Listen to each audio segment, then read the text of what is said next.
She was able to win $1 million in scholarships using my advice. And the other one, What? yes, the other one, she won 2 million in scholarships using my advice. So What? yeah, I was taken aback. I was like, wow. Welcome to another episode of The New College Mindset. I'm your host, Jerica, and today we have Carlynn Green, founder of Scholarship Guru, which is shaking the internet, guys, and changing lives with all things scholarship, career, and college advice. She has over 1 million followers, has been on so many TV stations, and has helped students secure millions, guys, millions in scholarships. We're going to be talking about her book, Scholarship Algorithm, her college journey, and how to avoid scholarship scams. Carlynn is about to save y'all some money, and I'm really excited. Carlynn, welcome to The New College Mindset. I'm smiling because I'm super happy to have you here. How are you today? I'm doing great, and thank you so much for having me here today. Awesome. Okay, so you have done so much in your life. Can you share a little bit about yourself, where you went to school, and your favorite piece of college advice or memory? Yes, so I majored in broadcast journalism and studied at the University of North Texas. And from Hmm. my education within the School of Journalism there, between undergrad and grad school, I obtained 30 scholarships. And over the years, I've been helping students win millions and millions of dollars in scholarships and graduate debt free like I did. And then my content, it not only talks about like scholarships, but other forms of financial aid and other ways to Mhm. save and make money as a student.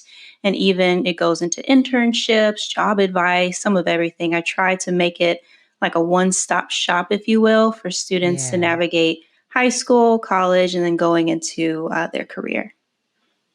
Yeah, no, I definitely, when I go on the internets, right? Some people call it, there's just so much information there and you do a really great job of that. And when you kind of look back to your time in college, right? Your time in college in Texas, what is your favorite piece of college advice that you could give maybe to our first and second gen students, or favorite memory that you think we would love to hear about? Mm. Well, actually, I want to take it back to high school, right? And I recently just Mhm. made a video about this. So, one of my biggest pieces of advice here is to apply for a lot of scholarships, especially your senior year, fall semester of your senior year, because a lot of those bigger scholarships, like the ones that give full tuition, full rides, they have deadlines around this time frame. And so when I was in high school, I was too preoccupied with marching band. I went to a very competitive high school out here in Texas for that. And so that was all of what I was concerned about at the moment. And then before I knew it, all these scholarships, their deadlines had passed. And so I was stuck with the ones in spring. Of course, I still won the ones in spring, but they didn't typically have as much money offered. And so I ended up having to apply for scholarships over several years instead of just like getting a full ride and being done with it immediately.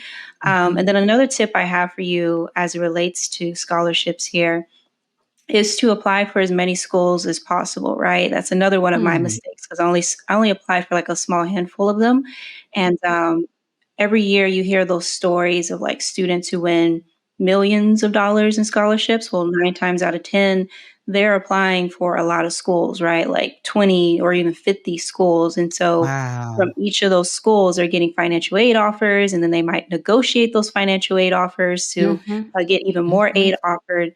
And at the time, I didn't know about this. So part of what I do with my platform is just to educate people about these lesser known tips to increase their chances of graduating debt free, like I did. Yeah, no, you're speaking some truth right here on the show right now. And first, I want to ask you though, like, what instrument did you play in marching band? Yes, I was a flute player. So I was either like Okay, first chair or I second can see it. chair. Yeah. What kind of woke you up to applying, like to start applying for scholarships? Like you're saying, like you were preoccupied with like marching band and things like Mhm. that. What was the moment that you realized, hey, I need to apply now? Was it a person or just it just happened? So I kind of just stumbled upon it. So my very first scholarship was actually junior year of high school. I was in my house and I walked through the living room and the TV happened to be on, and the owner of this nonprofit, she was on there advertising the scholarship that she was giving out to those local in Texas. It was called Beauty and Brains, and all you had to do was submit a essay, with the topic of what does beauty and brains mean to you. And so I Mhm. submitted the essay. It was a very small scholarship, like $500, but I ended up winning it, my very first ever application for a scholarship. Mm. And so after that, I got obsessed, right, with just applying for more and more, but more so that Mhm. obsession really started to kick in spring semester because, again, marching band kind of got in the way of that. Yeah, no, this is good. And my hope, like, as your platform is like the new college mindset, that someone just hears about, hey, you need to apply, or hears about this opportunity and then goes and does it. I find like in this space, especially with scholarships and fellowships, it's the information is out there, but it's just hard to find. And then of course you have to overcome like imposter syndrome of not feeling like Hmm. you can win and all that stuff. But because I found out about one of my scholarships, I did Peace Corps, so I lived in the Philippines for a few years. I found out about one of the full rides I got on a dirt road. But someone was talking to me about this scholarship, this fellowship. They were like, "Hey, you should apply." And so it's like we don't want it to be random, just like how Hmm. you're doing on your platform. You don't want it to be random. You want it to be something that you just find and you apply early. Okay, so before we go any further in the show, I know our listeners are going to want to know how it was winning a TikTok Creator Award. So Carlin has won a TikTok Creator Award, which is really crazy and awesome. So congratulations first. Thank you. Thank you. um, Yeah, I was not expecting to win actually. really, Yes, you I got was so very much. surprised. So another person who was nominated for that award, if you've ever seen Mhm. his content, Joel Burvell, we're Okay. friends, fellow content creators, and he talks about within his content like medical racism and has helped people like literally save their Wow. lives with his content, right? And Yeah. so I was expecting him to win. And so when they Mhm. said my name, I was like, oh, okay, let me walk on up here. And I gave my speech, and I was shaking just reading it from my phone. And Yes. yeah, I really appreciate that award that I obtained from Ad Color and all the connections I got afterwards. It really just Mhm. helped with validating my work because I get imposter Mm. syndrome a lot. Mhm. Even though every day I get like testimonials from students and parents that win scholarships or even graduate debt free as a result of my content, Yes. books, services, whatever it may be, I still Mhm. get imposter syndrome after all these years. So, getting these accolades or even like being featured on the news and all this other stuff really Yes. does help me with staying consistent with this work that I'm doing to help others. Yeah, and I didn't realize that's who you were up against. So yeah, it's like, whoa, like how? But you're the impact that you're making is equally as important too. Like it's really it's really cool. And I can't wait to see more accolades come your way because the work that you're doing, the book that you have here, the scholarship algorithm that we're going to dive into a little bit later in the show, is is making an impact. And I wish this type of information was around when I was going to high school and in college because you shouldn't just apply to scholarships just in high school. You should be doing it in college too. So Yeah. thank you for sharing that. It was just a cool story. I saw it. I was like, you know what? Let me ask her about this. um, so before we start chatting about like scholarships, I want to get your insight into this one other thing too, Carlin. So I'm starting to hear more and more students leaving college to become social media influencers, right? Since Mm, yeah, it's like it's crazy. I actually saw somebody talking about it the other day, and since you have over 1 million followers across all the platforms and you started being an online influencer while in school, what are your thoughts on this trend? And then if you have any advice for students that might be listening, say, hey, I want to do this. yes, definitely. Um, so at the end of the day, people are free to choose whatever they want to pursue in life, Mhm, right? So whether that's mhm, college, trade school, or something outside of that, like being a content creator. mhm, But I will say, in terms of creating like content as a student, like if you want to be a student centered content creator or even like a mhm, teacher centered content creator, that can actually be very lucrative. You can make a lot of money from it. mm. Like I have like, for instance, right now it is back to school season, right? And so I'm getting a Yeah. lot of brand deals from various companies like What? Walmart and What? other. Whoop, whoop. I'm just, I'm going to shout that praise your way. It's okay. Oh my gosh. But yes, I've gotten brand deals from like Walmart, Dr. Pepper, Amazon, because they all have certain Yes. initiatives relating to education or even like scholarships that they're wanting to promote, which is right up my alley with my content, right? Mhm. And even with what's it called? Holiday season. So like Thanksgiving, Christmas, you get a lot of brand deals around Yes. that area too. And so it's quite easy to make like six figures just from brand deals alone as a student centered Man. content creator or a teacher-centered content creator. And I'm actually building right now, actually, Yeah. a course that teaches us step by step how to do that. Because I know as much as I would love for everyone to win a scholarship using my content and resources, unfortunately, Yes. not everyone can. But if they can instead tap into the influencer marketing industry, which is so lucrative, and hopefully Mhm. pay for their education that way, then that would be a huge plus for them. Yeah, that is really good. I didn't even think about it in that angle too, because the conversation I've seen, people are just like, oh, social media, focus on school, but you're like, no, wait, you could actually use this to pay for the other thing, Hmm. and then it can change your life, just like how it's changed yours, right? With Hmm. the brand deals and the opportunities that come from that. So, um, is there any other advice that you would give for someone that's kind of thinking about going into the space, maybe some things to pay attention to or questions to ask themselves before they say, "Hey, yeah, I'm gonna do this"?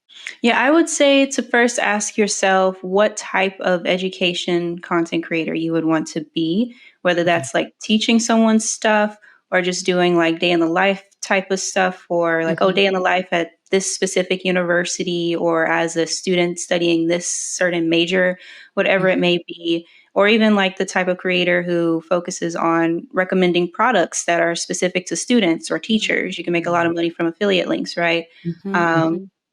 so there's various ways to go about this.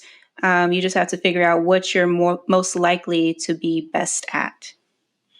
Yeah, and this is just setting it up for your course, Carlin, when it comes out. So we're going to need some of that info for our students to sign up and just get different avenues. Because not everybody wants to work on campus, right? Hmm. Or do part time somewhere else. Like, hey, you could do this, and it gives you a lot more options. So, um, let's jump in to the reason we are here today. We are going to talk about scholarships and your top starred book. I keep showing it around because I want everybody out there to get it. The Scholarship Algorithm. This book has such a great it's a great read and it's super down to earth. That's what I like about it. I was actually talking to my husband when I read it and I was just like, wow, I can't believe how quickly I was able to get through the book. It was just Hmm. like I finished it and I have a confession. Like I worked at a library, so I love reading and stuff. But I went through this book like quick and I was just like, Hmm. wow. And it is packed full of actionable tips, which I love. So my question to you is like, how did you come up with the idea to write the scholarship algorithm and why did you write it? Yes. So I knew from my own experience of winning so many scholarships that I wanted to give others a step by step process for this that wasn't Mhm, overwhelming. So I know that there's mhm. other scholarship books out there, right? But those tend to have hundreds and hundreds of pages, and already the Yes. scholarship Yes. process can be very overwhelming. So Mhm. I wanted to make it easier for others, right? And then also tying into what I studied with broadcast journalism. So one of the key concepts within journalism is to, well, broadcasting journalism is to get to the point as fast as possible because you're only allotted X amount of Yes. time to say what you need to say. So, Mhm. taking that same concept, I applied that to my book and ensured that it was short, right to the point, and even with like the spacing, like the word, the letter, well, the line spacing Yeah. and the font size, I wanted it to be a bit bigger and more spacing in between because I know I have a lot of students who are neurodivergent, right? And so they have like Yes. ADHD or autism. Uh-huh. And I've even had students read the book with those certain conditions, and they said, given how the book is laid out, it made it a lot more easier for them to process the information and end up Yes. winning scholarships for their own education. So I took all of these factors into account when I was initially writing it, and it has helped so many people win. Like I had a student win 100K from the Dr. Pepper scholarship. A student at Wow. Howard, Howard at HBCU, she won $85,000 in scholarships. Man. Um, and then I had a student who initially came across my work after I was featured on the news. And then Mm. she also read the book, right? And she was able to win like 19 scholarships. And I believe this year, or maybe it was it last Wow. year, she's about to graduate debt free. But yeah, the Woo! book has been very helpful for a Woo! lot of people, and I hope it helps even more. Yeah, I love how you just drop that info. You're dropping it, and it's just like, wait, pause. Like, what? This. Just like pause, Carlynn. This is awesome. And I don't know. It's just been it just makes me really happy the fact that you wrote this, and I could see like how, because it's so easy to digest. One of the things I wanted to bring up is like there is a barrier, and you hit that barrier. You broke it down with this book because one of the barriers to information is just it's in small font, it's hidden behind this, it's just a lot of Mhm. words, and you're just Yeah. like, no, I'm going to make it simple, I'm going to make Mhm. the font large, I'm going to make sure everyone can digest this. So I definitely felt that, so I'm really grateful. I'm glad you One of did. the Thank you. things, yeah. So this was published in 2020, and since that time, you've been able to speak all over the country. If you go to her Instagram, right, you'll see you speaking at different places, you giving talks. Was there ever a story or a moment that you encountered in your travels that made you say, wow, this is why I wrote the book? You know, I know Mhm. you shared a little bit, but like, is there one moment when you were out and you're just like, this is it? This is why I did this. Mhm.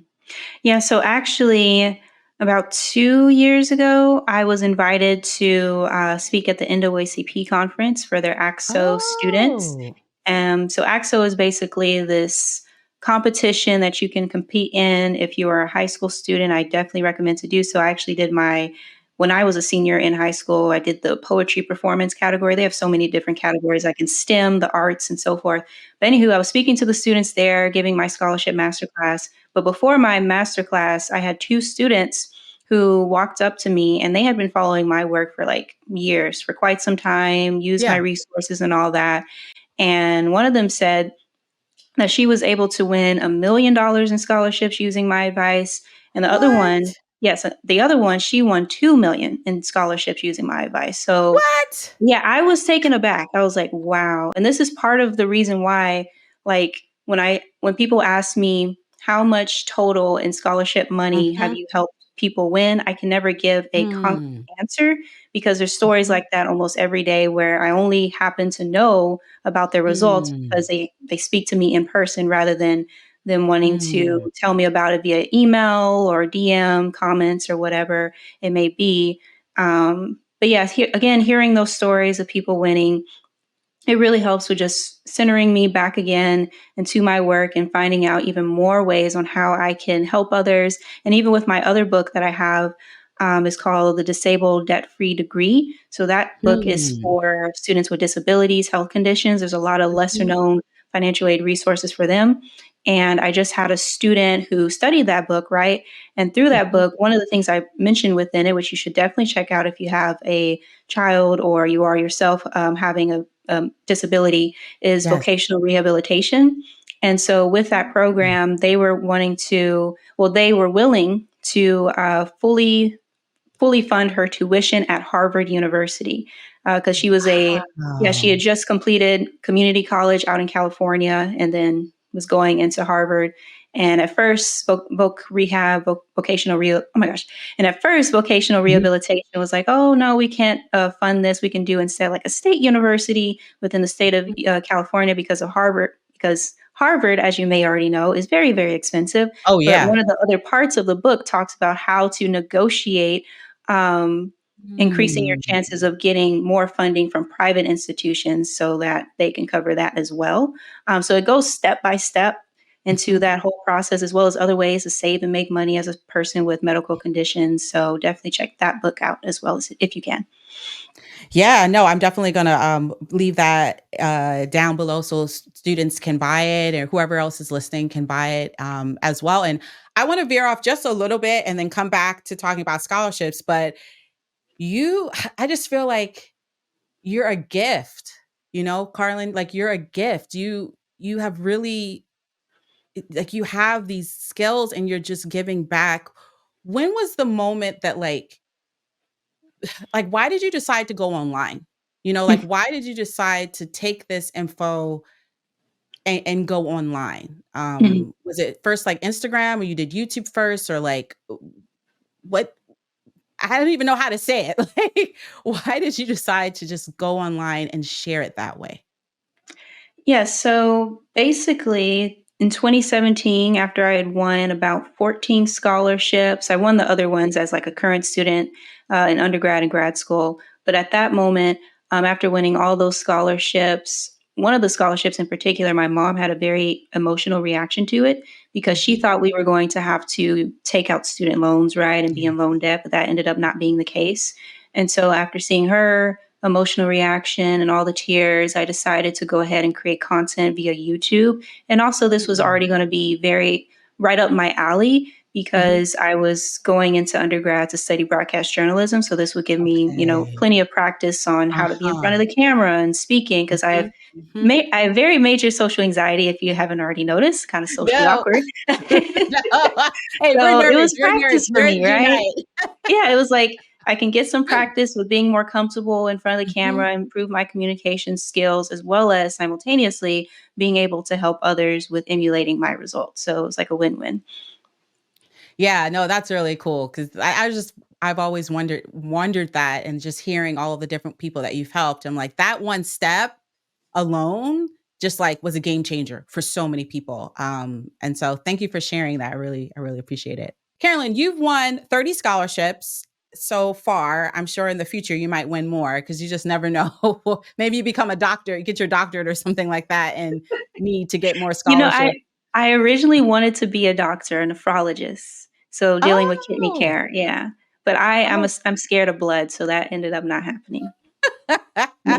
me too. Definitely. Yeah. And I ended up being international relations major. So that's a whole nother path to go down type of thing. Mhm, But so in the process of winning those scholarships, I know you came across a ton of scams. And I mhm, feel that like scams make the scholarship application process way more harder than it has to be. mhm, And for some people, it's literally a deterrent. They're just like, okay, I don't know how to decipher between one or the other, so I'm just not going to apply. So, in your experience, what is the most common scholarship scam that you see out there right now? mhm. Yeah, so one of the most common scholarship scams would be those that ask for very personal information, like your bank account information or Mm, your SSN, social security number. Now, there have been one or two scholarships that required my SSN, but mhm, those were only after being told that I was awarded. It wasn't within the initial application phase of it. And of course, okay. if you ever get a scholarship that is like that, requiring that type of information, make sure to like double or triple check the legitimacy of the Mm, establishment of organization that is giving out that award. mhm, Um, and so that's one way a scholarship can be a scam. Now, this mhm, other way isn't necessarily a scam, but it's like a way to build someone's email newsletter. So there are mm, scholarships sweepstakes, right? So mhm, these types of scholarships, they'll require like your name, your email, phone number, and that's it. And so now they mhm. have access to your email and your phone number to send you all this promotional stuff relating to their Yes. product and service. And again, it's a legitimate scholarship. People are actually winning it, but because they're not grading your application based off of anything else besides like your Mm, name, you don't really know how likely you are to win that scholarship. It's essentially like putting your name into a lottery, right? That's why I instead recommend people to focus on scholarships that are more specific with what is required within the materials, like requiring an essay or letters of mm, recommendation. What else is there? Work portfolio and so forth. So, the more specific it is with the materials, as well as more specific to your background, like for mhm. instance, relating to your ethnicity, gender, whatever it may be, the more likely you are to win that. Okay, okay. And so our what you're saying for our first and second gen students to do to spot scholarship scams, to make sure it doesn't happen to them, it's like check the legitimacy. I heard you talk about that. Like, Mhm. how do you check that? Is that just going because people are getting sophisticated out there right now? Like, if Mhm. you is it just trying to find them on a website or like how deep do you go down this rabbit hole of making sure they're legit? So one way to make sure that they're legit or not is to see if Mhm. they have past winners for that particular Okay. scholarship. Now this isn't like 100% foolproof, like looking through that way, because this might instead be a scholarship that is the first time ever being awarded. So of course they're not going to have previous winners Yes. shown. So in Uh-huh. that case, you would instead be looking into the background of that organization or business giving out the scholarship, like their mission statement, Okay. their employees, projects they've been working on. And you also want to Mhm. look into these elements to help with increasing your chances of winning that scholarship, because the more you are in alignment with their values and all that, and you communicate that within your scholarship essay, you would be more Mhm. likely to win. There's various platforms you can use to find scholarships, and typically those platforms already vet out scholarships that Okay. are legit versus ones that are fake. So, for Mhm. instance, there's like bold.org, Mhm. scholarships.com, and goingmerry.com. Those are my top three platforms I recommend. And with Going Merry, they have a really cool feature where you can bulk apply for various scholarships that require similar criteria. And they even have an app you can download to your phone and conveniently apply for a whole bunch of scholarships from your phone, which can also save you a lot of time. Yeah, that's really good. To find out. Do people ever just like call up the scholarship people and just try to talk to them on the phone? Is that weird? Is that a way to I reduce mean, the you could. scalability of things? I prefer just emailing and hoping they respond from that. But if you Okay. want to take it a step further with calling, by all means, feel free to do so. I loved in your book, you actually talked about other places to find scholarships. And so I want to spend some time talking about this concept. I don't want to share all of the places that you can find scholarships because, again, you guys need to get this book. But can you share like two places people normally don't think about when looking for scholarships? Yeah, I would say number one, people don't look into scholarships from law firms that much. And you would think Oh, that if a law firm gives out a scholarship, it's for like law school students, whether they're hmm incoming or current law school. But various law firms, they give out scholarships. And then even Greek life organizations, right? Like sororities, fraternities, they give out one. And not in every case do you have to be a member of that organization in order to win. And so with Greek life, my senior year of high school, I won a scholarship from a fraternity, local chapter of it. It was like the Kappas based out here in DFW, Texas. And hmm then my senior year of college, I won a scholarship from the AKA sorority at the national level. wow. Again, not a member of any of those organizations. And despite that, I was still able to win. So definitely look into those areas as well. Okay, so for the law firm, I like the thinking because you do think, okay, if it's a law firm, they're only giving out to law students. But you're saying, Carlin, that they give it to everybody. You not all the time, but a lot of times it's A for lot of any times, major. yes. Okay, and then you just find those by going on Google, or like how are you finding that the law firms that are giving out scholarships? Is there like a search or something?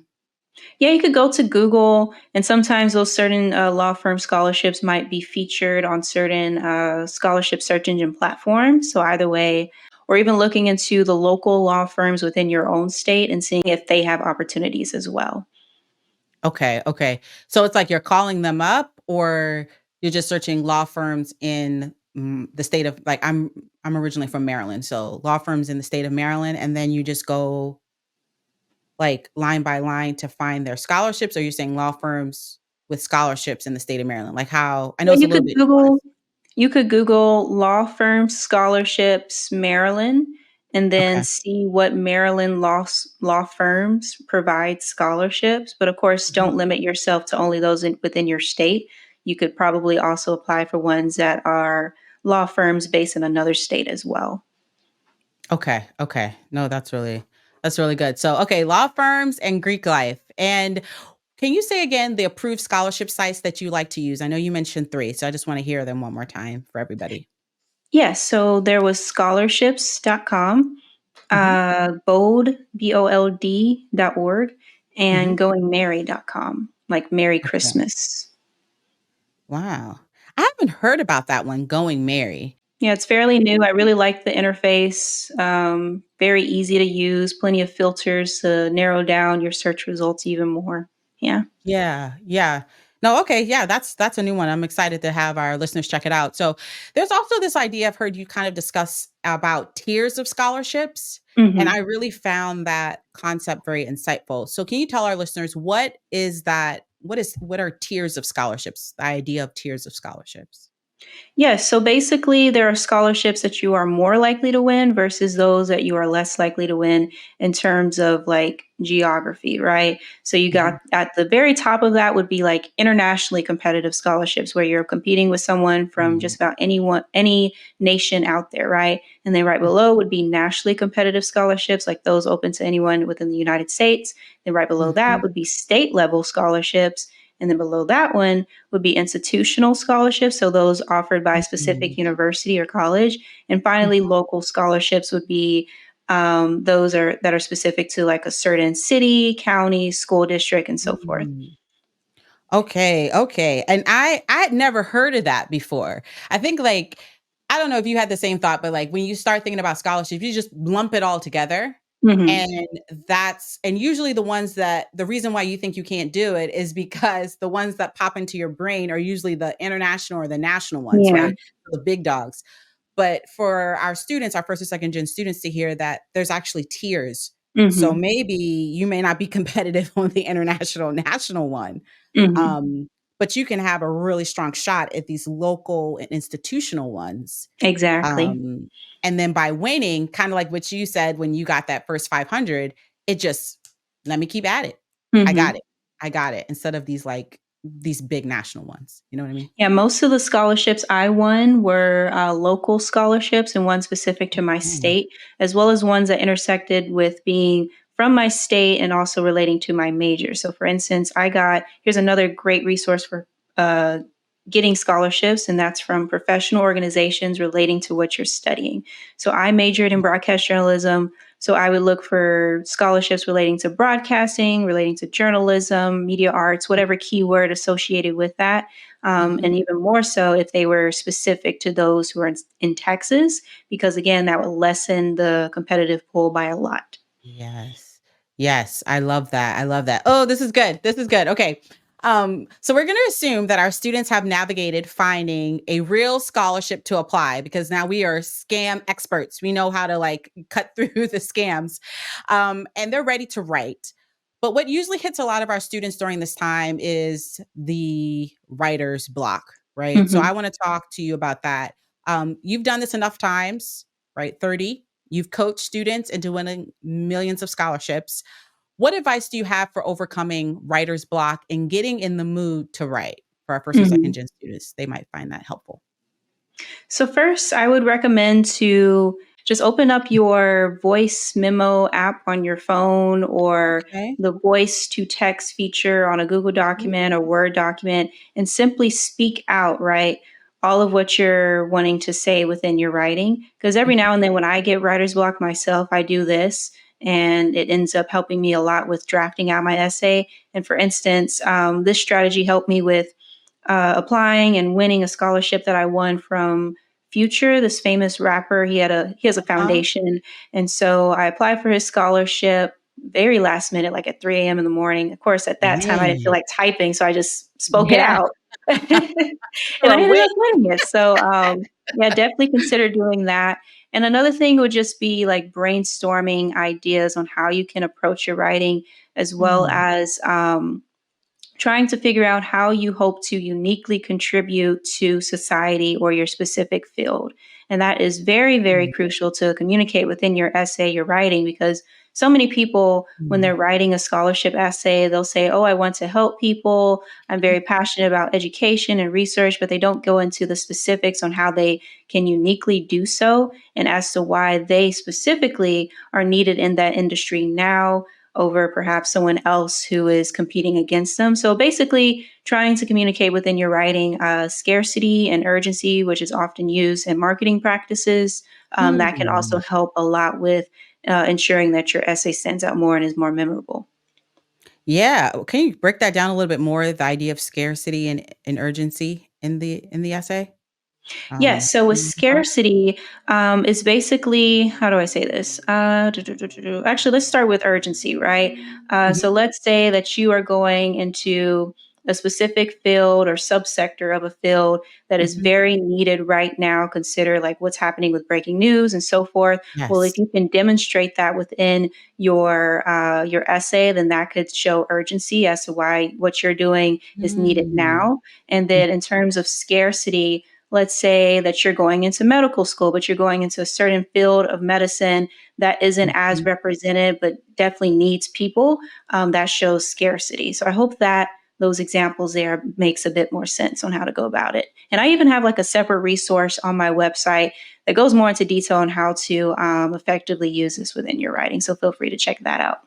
Yeah, we'll definitely link that below, and I think you did a good job of breaking that down. It's like being intentional, and what I Hmm. liked is like, okay, the voice memo and all these other things, brainstorming ideas, it's like, you don't just have to sit down and say, "I am writing now. It is time Hmm. to write." Like, you're not gonna get many ideas that way, at least for me. Hmm. I don't know. Maybe for you, you're good at that, but, like, um, kind of having you have your phone everywhere, so maybe an idea pops in, and then you can just voice memo that, Hmm. or, "Hey, how am I unique?" Maybe that idea comes while you're outside just running around or something, you can add that in. So, I like this kind of making it a part of your day Hmm. versus, like, just sitting down and doing it right there. Hmm. So that was really good. I wanna now ask you the question that everyone has on their minds. What tips do you have for writing a winning scholarship essay? I want the good tips, like the ones people normally don't talk about. And I know we've discussed a lot of things already before we got to this question, but like, what tips, maybe like 2 tips or 3 tips, do you have for writing a winning scholarship essay? I would say to consider implementing some data into your writing to further Hmm. validate as to why you are needed in that field. And that basically correlates into what I was saying earlier with scarcity and Mhm, urgency, right? So, for mhm, instance, if you go to the news or see a peer reviewed research article online that says, according to XYZ, only X% of such and such is this, and then transition from there mhm, into saying, this just shows you as to why what I am doing is needed now and is very urgent. Something along those lines, of course, not word for word like that, but yeah, uh-huh, that's one tip there. And another thing that helps with your writing, of course, is grammar. mhm, So many times, scholarship essays or overall applications are just not taken yes, seriously because they're not structured right. So you can yes, use, like for free, Grammarly, right? I would use this often for my scholarship essays to fix every now and then the grammatical mistakes here and there. mhm. So definitely consider using that. Again, it's free. It even has like a Google add-on that you can add if you use Google Docs a lot, Oh, like I do. okay. And another tip here is to, once you have written out your essay, rather than submitting it right then and there, try to like take a day away from looking at it or even 2 days Mm. and come Mhm, back to it. Because then when you do come back to it, you more than likely will see something that you don't like or you want to mhm, change. And even having someone else to look over your essay, whether that's like a parent, mm, teacher, counselor, or even someone to professionally edit it, like me. I have a mhm. service specifically for that if you're ever interested in it. Yes. But yeah, definitely consider doing all those things to enhance your writing. Yeah, though those are some good tips, and I saw one tip you also mentioned too that I thought would be helpful for our first and second gen students. You talked about, like, getting into the eye of your competition, Mhm. for writing scholarships essays, so, like, I don't know if you wanna talk a little bit about that or getting into the eye of your competition for writing? Yes, yes. So basically, you want to think from the perspective of your competition as well as the perspective of your judges, right? So Mm, essentially, for instance, one of the scholarships I won, it was this $10,000 scholarship from NBC Universal, and it was talking about why is diversity in the newsroom so mhm, important.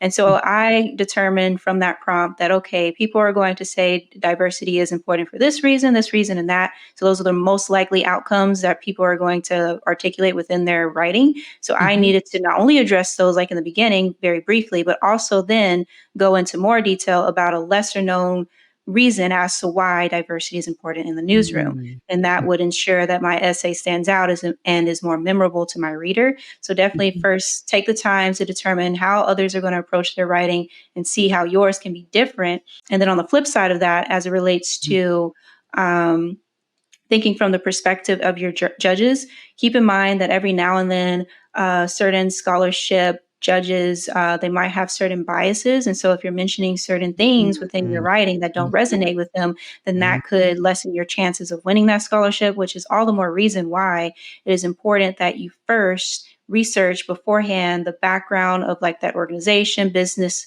or those Yes. judging the application, so you can get a feel for whether or not, if you mention this certain component in your writing, if it's going to resonate with them and it might affect negatively or positively affect your application.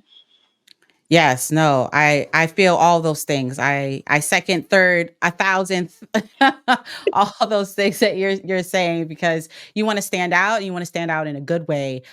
So hopefully that first or second gen students are taking a lot of notes while you're giving out all this advice. So now I know you said that you've won 30 scholarships, but how many did you actually apply to?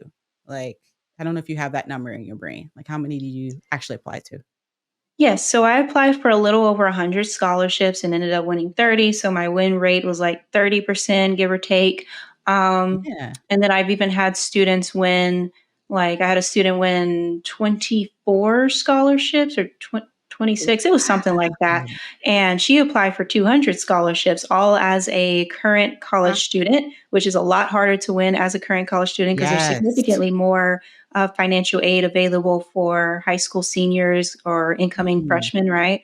Um, so, yeah, that just gives you an idea that this overall process is a numbers game. So, please do not be discouraged if you get rejected by like 10 scholarships back to back. Instead, take a moment to look over your application, see what can be Mhm. improved, seek constructive feedback from someone who specializes in scholarship applications like I do, or even just going directly to the judges, right? And asking, hey, Oh, what parts yes. of my application could Mhm. be improved, or what did those who actually did win have within their Mhm. applications that I didn't? So you know the next time around how to improve. Yes, I like that, that advice about parts of the application that got approved that they like, the going to the judges and asking them that. Because 'Cause I've seen it where, like, let's say you're applying your junior year and you don't get it, that feedback you can put into that same scholarship your senior year and you might win it, and I've seen people Hmm. do this for, like, study abroads, like, first time Yes. around, it didn't work, so they asked them, like, "What did I do?" And they said, "You needed this." They do this, and then Hmm. they apply, and they're like, "Huzzah, you got it," like, which is really awesome. Um, but how do you stay organized? Like with all the 100 that you applied, I feel like the organization process is just not like talked about enough, Carlin. So Hmm. like, can you break it down? Like, how do you stay organized to make sure that you are hitting those due dates and all of that jazz when it comes to scholarship organization? Yes, so I basically create a template, and I even have a free template for that for you guys to download if you're ever interested in it. Yay. It's within my financial aid toolkit.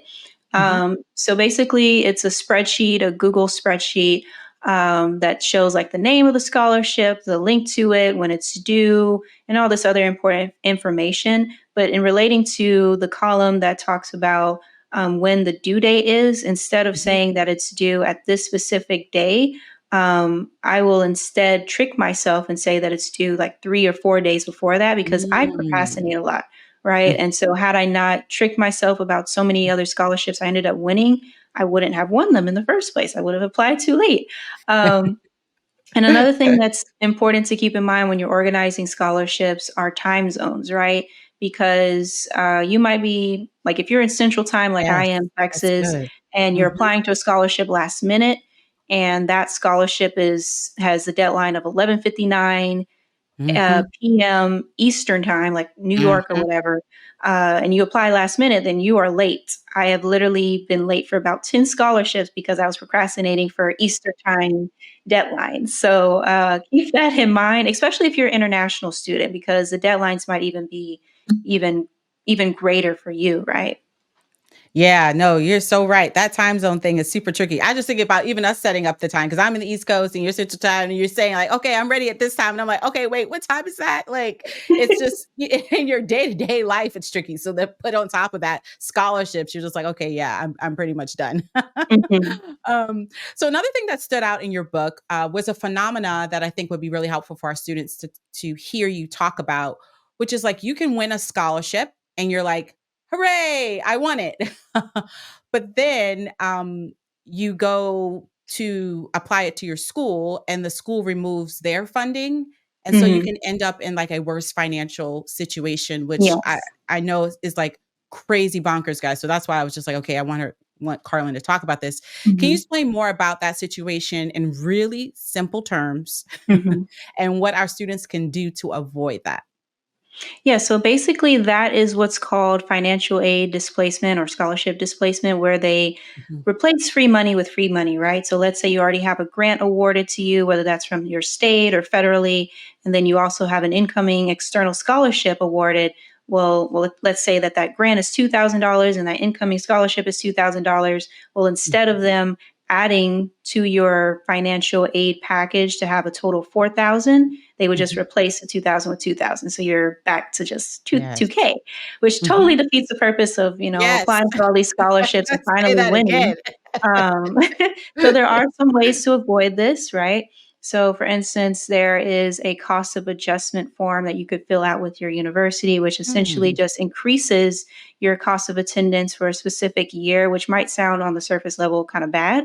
But with having that form adjusted and your cost of attendance increase, you can have that additional scholarship money to count towards other things you might need for your education, like if you need a new laptop, or if you're studying something mm. media center like I am, you might need a new compute, a new cameras and so forth. Mhm, So mhm, that's one way. And then another thing you could do is having that scholarship to be dispersed to a time of when you would need the money more. And so this would require you communicating with your not only your university, but also the mhm, providers of that scholarship to tell them, mhm, hey, is it possible instead of you guys dispersing this for the fall semester, can you instead mhm, disperse it for the spring or whenever you're going to need it?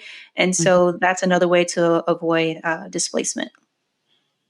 Yeah, okay, so the cost of adjustment form, and does that like, if you do that, can it roll over to the next year? Can it just automatically roll over to the next year, or I believe you would have to fill out that form every academic year. okay, so you would have to apply for it every year for the cost of adjustment, Mhm. the form. Yes. Okay, okay. Yeah, no, this is really good because when I found out about that, I was just like, "This is a lot." And I guess my follow-up to that, is it seems like a lot of these things require you to be bold, to not just be like, "Oh, I'm so grateful for the money," but to be like, "Okay, Mhm. I got this money. Now you guys need to make this work for me Yeah. because this is the money." How do you coach students to be bold, Mhm. to that imposter syndrome? Because I just having won fellowships and stuff, I remember being really scared, like, "Are they gonna Mhm. take it away if I ask? Mm. And I need this money." So, like, Mhm. what do you tell people? Yeah, it is so important to know how to advocate for yourself, whether that's in terms of scholarships or anything Mhm, else you're trying to pursue in life. And just understanding that they can say yes or they can say no. It's not always going to be a no. And mhm, then if you're like, let's say, very shy, just not very confrontational, like I can be at mhm, times, it mhm. might help to have someone advocate for you, whether that's like one of your parents stepping into Mm, the financial aid office, okay, or even going to the dean of students office, or if your okay. school has like an ombuds office, you might have Mhm. someone to be assigned to you to advocate on your behalf to help with the communication for all that. And you have a lot of forms on your site too to help with negotiations and things as Yes. well? Okay, okay. 'Cause I think sometimes just knowing that it just brings you comfort to know, "Hey, this form has worked. And I'm gonna submit this, Mhm. versus me out there just trying to write something up from the top of my head, maybe it doesn't work type of thing. So, Mhm. guys, definitely check out her website because she has a lot of information there. And what's the website, URL or address? Yes. So my website is scholarship-guru.com. Okay. Guru.com. Awesome. Awesome. Okay. So we have come to the point in the show. We're landing the plane where I want to do a little bit of rapid fire questions. So first want to ask, is that cool with you to do these Yes, that's rapid fine. fire questions? Okay. Awesome. So let's get started. First question. What are your thoughts on reusing a scholarship essay? Like, how does that work for you? Is there a line that you don't cross?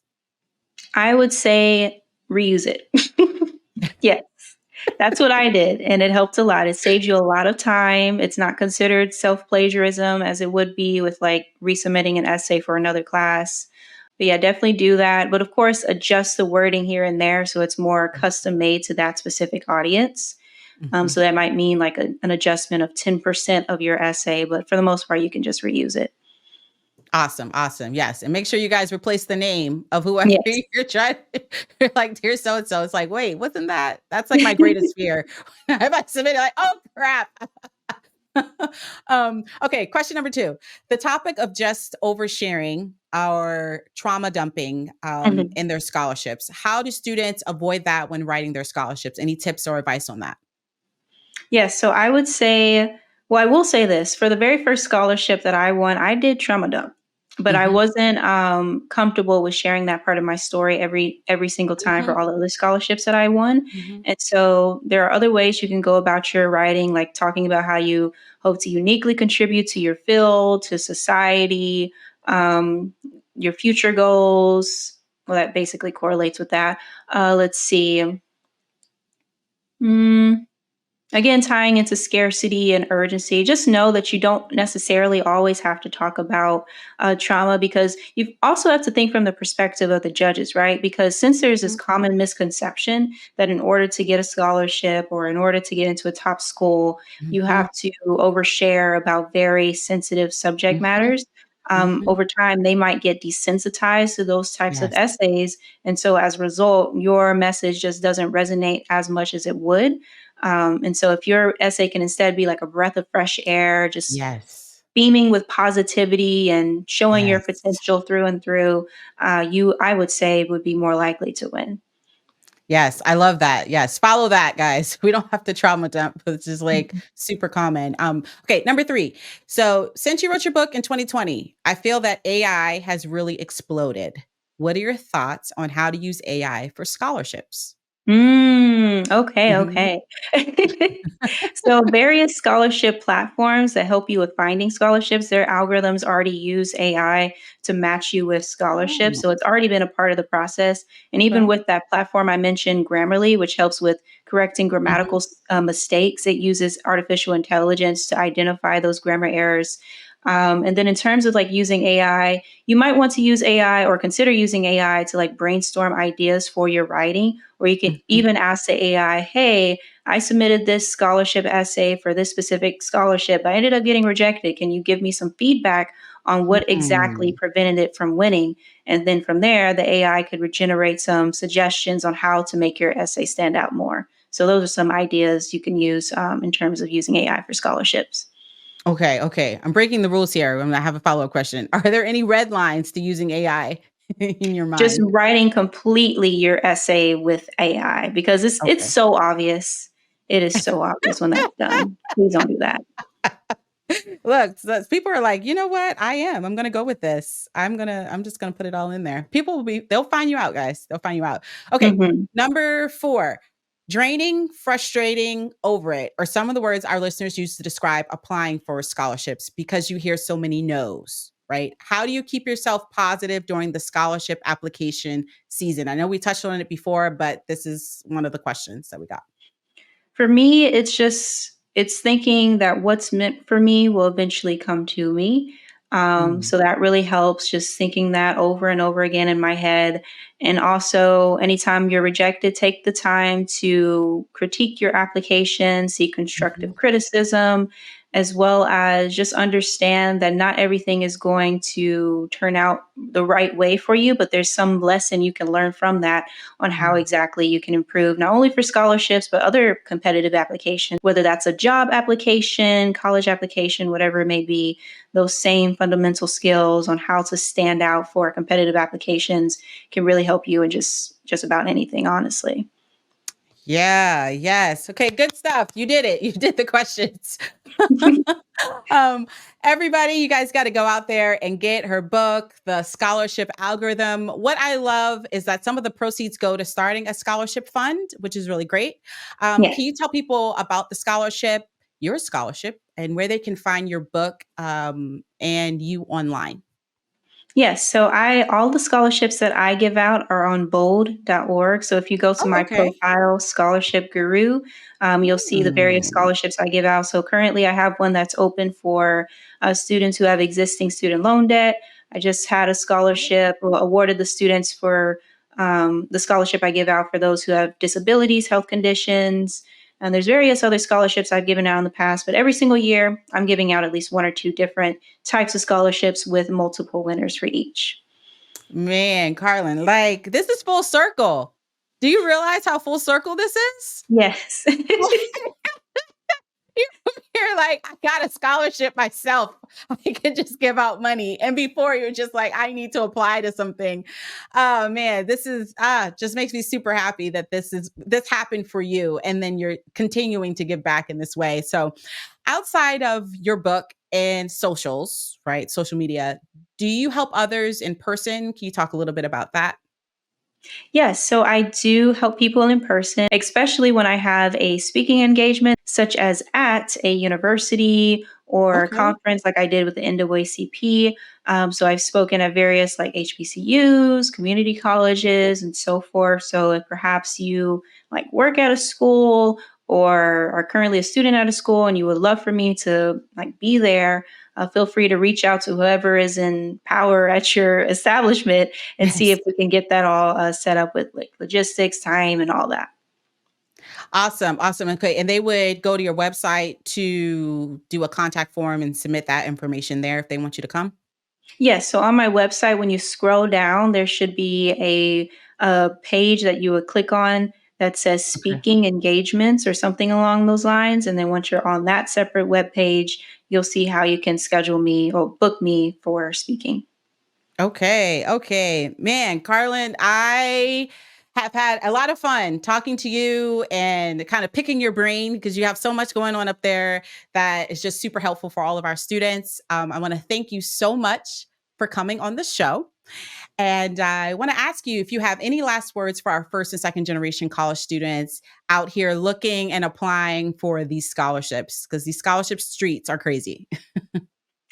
I would say, once again, stay consistent with the process. If you're already in your senior year or approaching senior year soon, apply for as many schools as you can, because again, that's like the main secret sauce to getting a full tuition or full ride scholarship. Mm. Mhm. Negotiate your financial aid offer once you get it, because sometimes that can be increased. Even if you have like a full ride, I've seen some people negotiate to get more money than of all what they have already had covered.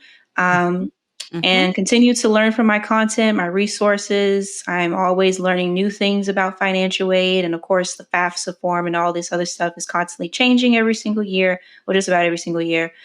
So make sure you stay up to date with all of that information. Okay, guys, you've heard it. You've heard it. I want to thank you so much, Carlin, for coming on the show on the New College Mindset. And please, guys, go out there and get her book, but also follow her on all of her social media channels, and we'll have that linked below. Have a wonderful rest of your day. Thanks so much for coming on the show. Thank you so much for having me. Bye.